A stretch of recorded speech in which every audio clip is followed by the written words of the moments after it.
Hello, bienvenue dans ce troisième cercle de l'ikigai, ce pourquoi vous êtes payé ou vous pouvez être payé. Donc, nous allons explorer tout ce qu'on peut mettre dans ce cercle-là et pour ça, nous allons commencer par définir ce cercle.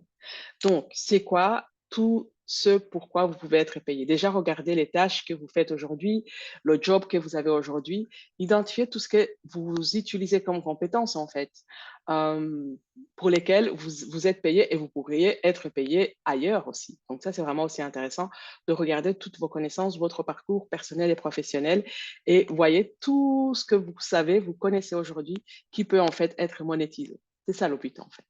Donc, ce pourquoi vous êtes payé, c'est souvent pour le temps que vous consacrez à votre travail.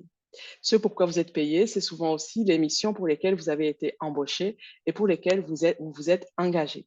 Ce pourquoi vous êtes payé, c'est également le résultat qui est attendu suite à votre travail, les résultats quantitatifs ou qualitatifs.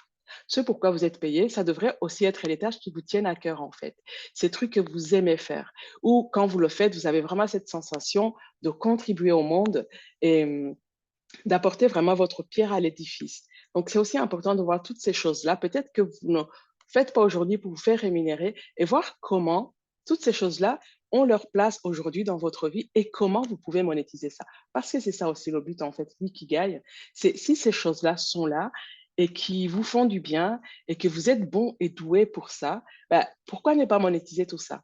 Vous savez, quand moi, je me suis lancée comme entrepreneur, après une dizaine d'années dans la gestion des ressources humaines, j'adorais transmettre, mais ce n'était pas mon métier principal. Et du coup, comme moi, j'adore transmettre, je me suis dit, tiens, je pourrais être payée pour ça. Et donc, clairement, en tant qu'entrepreneur, j'ai créé un métier, on va dire ça comme ça, une fonction, un métier qui allie tout ce que j'aime faire et pour lesquels aussi je me fais rémunérer.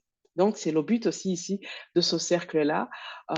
Peut-être que vous savez rédiger des documents, peut-être que vous savez organiser des voyages, des fêtes et tout ça. Honnêtement, le tout, c'est ne vous censurez pas, dans les exercices qui vont suivre, je vous invite vraiment à être créatif, à vous lâcher sans aucun jugement et encore une fois à noter de manière spontanée tout ce qui va émerger en fait. Donc voilà, je vous laisse ici dans cette vidéo et je vous retrouve dans l'exercice suivant. À tout de suite.